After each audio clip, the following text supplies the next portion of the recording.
Hi friends, எல்லோரும் எப்படி இருக்கீங்க? எல்லோரும் நல்லா இருக்கீங்கன்னு நான் நம்புகிறேன். இன்றைக்கி நம்ம சிக்கன் மோமோஸ் செய்யலாம். இதுதான் என்னோடய சேனலோட ஃபர்ஸ்ட் லாங் வீடியோ. எப்படி இருக்குன்னு கண்டிப்பாக கமெண்ட்ஸில் ஃபீட்பேக் ஷேர் பண்ணிவிட்டு போங்க. இன்றைக்கி நான் சிக்கன் மோமோஸ் செய்ய போகிறேன். ஏன் செய்ய போகிறேன்னு சொல்லி நான் ஆல்ரெடி ஷார்ட்ஸ்லேயே சொல்லியிருக்கேன். வாங்க செய்யலாம். இதுக்கு ஃபஸ்ட்டு வெஜ்ஜீஸ் நம்ம கிரைண்ட் பண்ணி எடுத்துக்கலாம். கேப்சிகம், ஆனியன் இது ரெண்டும் தான் இதுக்கு மெயினே. இது நம்ம கட் பண்ணுறத விட நீங்கள் கிரைண்ட் பண்ணி எடுத்துக்கிட்டிங்கன்னா இன்னும் சூப்பராக இருக்கும். ரொம்ப கிரைண்ட் பண்ணிக்க வேண்டாம், லேசாக ஸ்மாஷ் பண்ணிக்கோங்க. ப்ளஸ் சிக்கனையும் நீங்கள் ஒன் பல்ஸில் கிரைண்ட் பண்ணிக்கோங்க. அப்புறம் 2 டீஸ்பூன் பெப்பர் பொடி சேர்த்துக்கிறேன். இடித்த பெப்பர் பொடி தான் சேர்த்துக்கிறேன், அதுதான் டேஸ்ட் சூப்பராக இருக்கும். ப்ளஸ் 2 டீஸ்பூன்ஸ் சால்ட்டு சேர்த்துக்கிறேன். உங்களுக்கு எந்த அளவுக்கு வேணுமோ சேர்த்துக்கோங்க. சேர்த்துட்டு நல்லா கிரைண்ட் பண்ணிக்கோங்க. எந்த பிராண்ட் சோயா சாஸ் வேணாலும் நீங்கள் யூஸ் பண்ணிக்கலாம். நான் 2 டீஸ்பூன் மட்டும் சேர்த்துக்கிறேன். நீங்கள் 2 டீஸ்பூன் சேர்த்துக்கோங்க. எல்லாமே செய்யலாம், பட் சேர்த்திங்கன்னா இன்னும் சூப்பராக இருக்கும். இப்போ எல்லாத்தையுமே நம்ம நல்லா மிக்ஸ் பண்ணிக்கலாம்.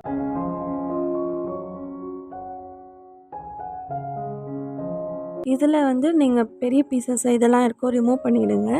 அப்போ தான் உங்களுக்கு ஃபில்லிங் வச்சு நீங்கள் மோமோஸ் செய்யும்போது உங்களுக்கு எந்த டிஸ்டர்பன்ஸும் இல்லாமல் பர்ஃபெக்டாக வரும். ஷீட் செஞ்சிடலாம், மோமோ ஷீட். இப்போ மைதா மாவு எடுத்துருக்கேன். அதில் கொஞ்சமாக சால்ட் சேர்த்துக்கோங்க. நல்லா பிசைஞ்சிக்கோங்க. சப்பாத்தி மாவு மாதிரி பிசைஞ்சு கொஞ்சம் ஓரமாக வச்சிட்டிங்கன்னா அதுவே உங்களுக்கு கொஞ்சம் நேரம் டைம் கொடுத்தாலே அதுவே உங்களுக்கு செட் ஆகிடும். நீங்கள் ரொம்ப போட்டு அழுத்தி பிசையணுன்னெலாம் கிடையவே கிடையாது. சப்பாத்தி மாவு மாதிரி டோ பண்ணி சைடில் ரெஸ்ட் வச்சுக்கோங்க. இப்போ நான் மோமோக்கு சட்னி தான் செய்ய போகிறேன். சட்னிக்கு 3 மிளகாய் தான் எடுத்திருக்கேன். எங்கள் வீட்டுக்கு இந்த 3 மிளகாய் போதும். 1 பூண்டு எடுத்திருக்கேன், 1 பூண்டு போதும். இப்போ நம்ம இது 3த்தையும் வேக வச்சு எடுத்துக்கலாம். தக்காளி, பூண்டு, மிளகாய் வேக வச்சு எடுத்துக்கலாம். பேஸ் செய்ய ஆரம்பிச்சிடலாம்.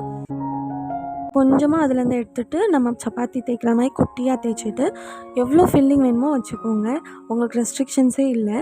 ஃபர்ஸ்ட்டு செய்கிறதுனால எனக்குமே சரியாக வரல, அப்புறம் போக போக நல்லா வந்துடுச்சு.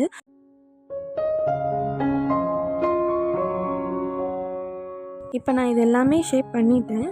இப்போ இதை நம்ம ஸ்டீம் பண்ணி எடுத்துக்கலாம். நீங்கள் இட்லி பாத்திரத்தில் வேக வச்சு எடுத்துக்கலாம், இல்லை ஸ்டீமர்லேயும் வேக வச்சு எடுத்துக்கலாம். என்கிட்ட இட்லி பாத்திரம் வந்தது. ஸோ இட்லி பாத்திரத்துலேயே நான் ஸ்டீம் பண்ணி எடுத்துக்கிட்டேன். 20 மினிட்ஸ் போதும். சைட் பை சைட் நம்ம சட்னி அரைச்சி எடுத்துகிட்டு வந்துக்கலாம். இதில் உப்பு மட்டும் சேர்த்துருக்கேன். நம்ம வேக வச்ச டொமேட்டோ அண்ட் மிளகாய், பூண்டு, சால்ட் சேர்த்து அரைச்சி எடுத்துகிட்டு வந்துக்கிட்டேன்.